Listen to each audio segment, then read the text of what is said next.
Brooklyn Park police say they've arrested a suspect in connection with last week's Halloween homicides. Investigators announced on Monday that they arrested a 16-year-old boy in connection with the shooting. He's being held for second-degree murder while charges are pending. Police say the victims and the suspect knew each other, and the crime was not random.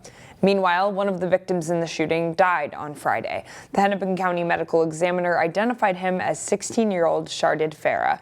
The other victim, 16-year-old Dirai Muhammad, died at the scene of the shooting. Meanwhile, Brooklyn Park police say someone fired multiple gunshots on Sunday on the same block as the Halloween shooting. According to police, gunshots were reported in the 7200 block of Zane Avenue around 11 o'clock Sunday night. A witness told police that someone fired several gunshots in the air before leaving in a vehicle. The witness identified the shooter for police, but investigators were not able to find or arrest the suspect. Police are continuing to investigate the incident. It's the little things that make a big difference. I introduce you to neighbors in Maple Grove who are helping their waterways by adopting a drain. All right, I'm going to grab my stuff. When it comes to our planet, there's a way for everyone to do their part. Happens to be a very nice thing for collecting stuff out of drains. In one Maple Grove neighborhood, Henta Brahms is adopting a drain. This guy, and then across the street there's two more drains. Or three. So everything that comes off of everybody's yards and lawns goes into the street, to the storm drain, down the storm drain, into the lakes and rivers. Neighbors like Brahm are raking up leaves to keep their drains clear. You look at the size of this opening, there's a lot that goes down there. So it's not a very good filtration mechanism. It's a St. Paul-based effort and a personal way to reduce water pollution. If we can do a little bit to keep stuff out of the drain, then that's all stuff that doesn't end up in the lake. Brahm's involvement is connected to Maple Grove's Citizens for Sustainability. It's very important. Founder Tammy Fleming says it's a simple first step, and in town, it's catching on. As of October, we had 448 drains adopted, 238 adoptees. Plus over 7,000 pounds of debris kept out of Maple Grove waterways. Adopt a drain. Very first simple step that you can do. Just blocks away, Amber Olson is raking up a change too. We all play our own part in helping or hurting the environment. This mission connects to her passion, protecting the land she loves. Extending our responsibility to even just this little part outside of our own little square of property here will add up to a lot. Just sweep them into a pile. Olson and Brahm say adopting is a small way to make a big difference. The cleaner we can keep that water, better for everyone. And it's not just in Maple Grove. You can sign up online to adopt a drain in your neighborhood. We'll share a link to that on ccxmedia.org. Preparation is underway in Plymouth for a big event this week to thank local veterans for their service. A lot of military in my family, so it means a lot to me to be able to do anything I can for them. Donna Dimich is part of a group of volunteers consisting of wives and widows of local veterans who gathered at Plymouth City Hall Monday morning. The group put together gift bags containing thank you notes, artwork, and other small gifts from various community organizations.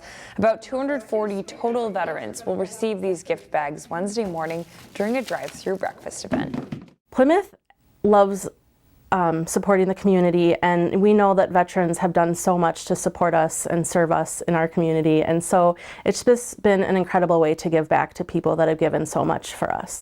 Wednesday's drive-through breakfast runs from 9:30 to 11 in the morning at the Plymouth Veterans Memorial near City Hall. You have to be a vet to participate, but registration for that event is now closed. After 7 months of construction, the Rockford Road Bridge over Highway 169 has reopened to traffic. Crews worked since April to rebuild the bridge and interchange. That bridge is a major connection between Plymouth and New Hope. MnDOT closed Highway 169 overnight last week while wrapping up the project. Construction crews finished restripping the roadway and removing traffic barriers over the weekend. That project cost $19 million. And while rebuilding the interchange, crews also added sidewalks for pedestrians. Osseo is known for its quaint downtown and small businesses, but until recently, one thing was missing. Today in Business Matters, Jenna Globe tells us about the entrepreneur who fulfilled her dream and brought something to the city that customers had been yearning for. When entrepreneur Ashley Cook got the idea for a coffee shop, she instantly knew what she'd name it. It's called the Annabelle House after my grandma Ann, who passed away. Cook wanted her customers to feel the way her grandma made her feel. She took care of everybody, like always kept everyone full with food and drinks. She was like the most incredible person. I love talking about her. It makes me like tear up when I think about her. It's been 2 years since Annabelle House opened its doors in Osseo, and it has quickly become a popular destination. It's just been really cool to see the reach that we have through social media and then through word of mouth through all the people that live here in town. But that's not much of a surprise, considering Cook comes from a long line of female entrepreneurs. I think it's just in my blood to be that way. Like my mom always worked so hard raising us. She is like the most creative person that I know, and so a lot of my creativity came from her. But just watching her work really hard, I feel like that instilled it in me. And all that hard work is paying off. Really busy today? Or not too bad. Cook is about to release an Annabelle House apparel and merchandise line. T-shirts, sweatshirts, mugs, drinkware. So Annabelle merchandise is coming to town. Hers isn't the only shop that's taken off. Cook says in recent years, several businesses along Central Avenue have sprung up. We always joke like it's going to be like the new Minneapolis. Like people are excited to come here. On top of the business success, Cook is proud to be modeling to her children the values Grandma Ann instilled in her. Anytime we were with her, we just felt so welcome. She like just keep offering us food and like, oh no, Grandma, we're good. And her slogan is on the wall. She'd always say, I'll tell you when you're good. And that's what customers call good business. In Osseo, Jenna Globe, CCX News.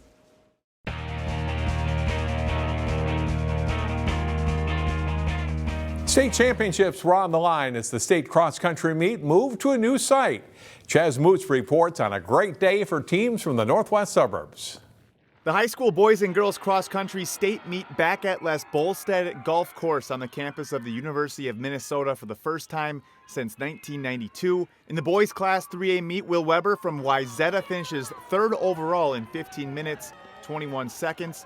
Osseo's Cade Sandvik takes fifth, clocking a 15:28 time. The Orioles as a team took 13th place. Landon Herring of Hopkins took 8th, followed by Daniel McCollar of Wayzata, who finished 9th in 15 minutes, 33 seconds. The Trojans' Tyler Kissel runs a 15:41, good for 14th overall, and Wayzata wins their third straight Class 3A state championship. It's huge for us. That was the goal going into the season, is three-peat. Wayzata cross country's never done that, 3 state championships, so that was the goal going into the season, got it done. In the girls' 3A state meet, Wayzata's Jasleen Malherrick Osorio finishes in 18 minutes on the dot, third overall individually. Sydney Drevlo of Hopkins takes 5th overall, crossing the finish line in 18 minutes, 12 seconds. Armstrong's Kaylin Osani is not far behind, 18:17 for her, 7th place finish.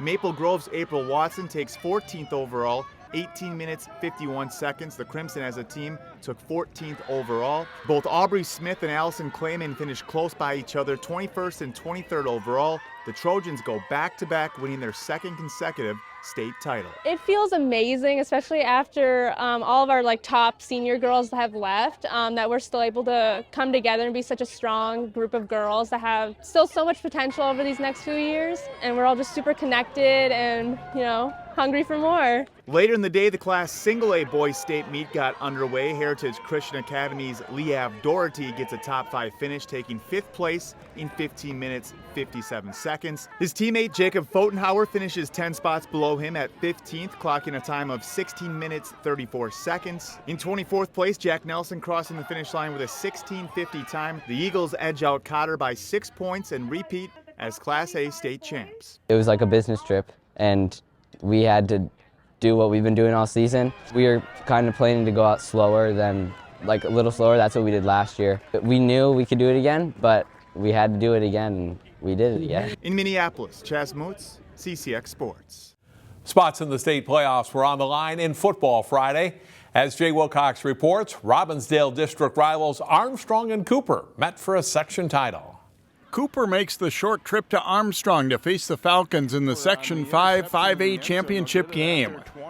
After stopping Cooper with an early interception, Armstrong's Dawson Franke hits Eli Kemple and he breaks a tackle or two.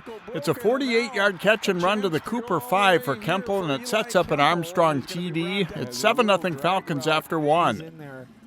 Another interception leads to a score. Franke to Gideon Brecker on the play-action slant. It's 14-0 Armstrong, one play into the second quarter. After a touchdown for each team, Cooper drives late, and Emmanuel Carmo scores on the final play of the first half to pull the Hawks within 21-14 at halftime. But Armstrong dominates the second half. Kevon Johnson has a seam to run through and gets a downfield block from receiver Seth Newbern on the way to a 56-yard touchdown run.